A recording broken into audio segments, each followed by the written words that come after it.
Bienvenue sur cette vidéo vlog. En très peu de temps, je vais expliquer la différence entre un service et un produit.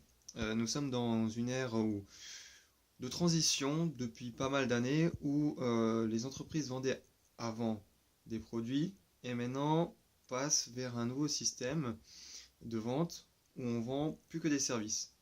Et quelle est la différence? En fait, le produit, on peut regarder Microsoft. Prenons la version Microsoft Office de 2010. Celle-ci peut être considérée comme un produit. Et la version qui a suivi, celle de 2013 et de 2016, elles sont vendues en tant que service. Puisque ces dernières versions, pour les acquérir, il faut avoir un abonnement qui coûte pas très cher, de 10 € par mois, et vous avez accès aux applications, à toutes les applications, pratiquement toutes. Et surtout aux mises à jour. Ce qui n'était pas forcément le cas avec les précédentes versions. C'est-à-dire qu'il y avait des mises à jour, certes, mais à chaque fois qu'il y avait une nouvelle version, grosse version, on passe par exemple de 2007 à 2010, on devait forcément payer, puisqu'en fait, on n'achète pas vraiment un service, mais plus un produit.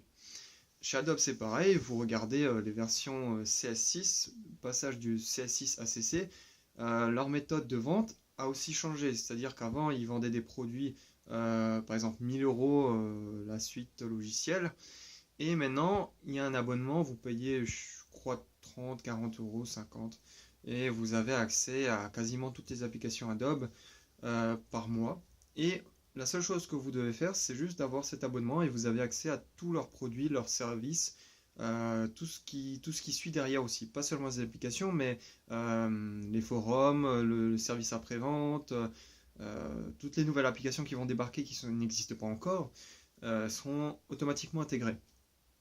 Et quelle est la grosse différence? Qu'est-ce qui a amené à changer de politique? C'est l'open source. L'open source a notamment changé cette façon de vendre, puisque de un, l'open source est gratuit, mais non seulement, quelles que soient les versions, enfin, vous n'avez pas besoin de raquer avec les nouvelles versions. Et comme dans l'open source, il y a énormément de mises à jour en fonction des besoins, c'est-à-dire il suffit juste que sur une période, il y a un besoin qui ressort, en moins de 6 mois, le logiciel open source, il est très utilisé et il y a beaucoup de développeurs dessus, aura très vite une mise à jour, ce qui va complètement supplanter le système de vente par produit et non vente de services. Voilà, c'était une petite vidéo explicative. Si je me suis planté, ce qui est probable, n'hésitez pas à me rectifier dans les commentaires. Abonnez-vous, likez, ça fait toujours plaisir, et moi je vous retrouve pour d'autres vidéos. A plus.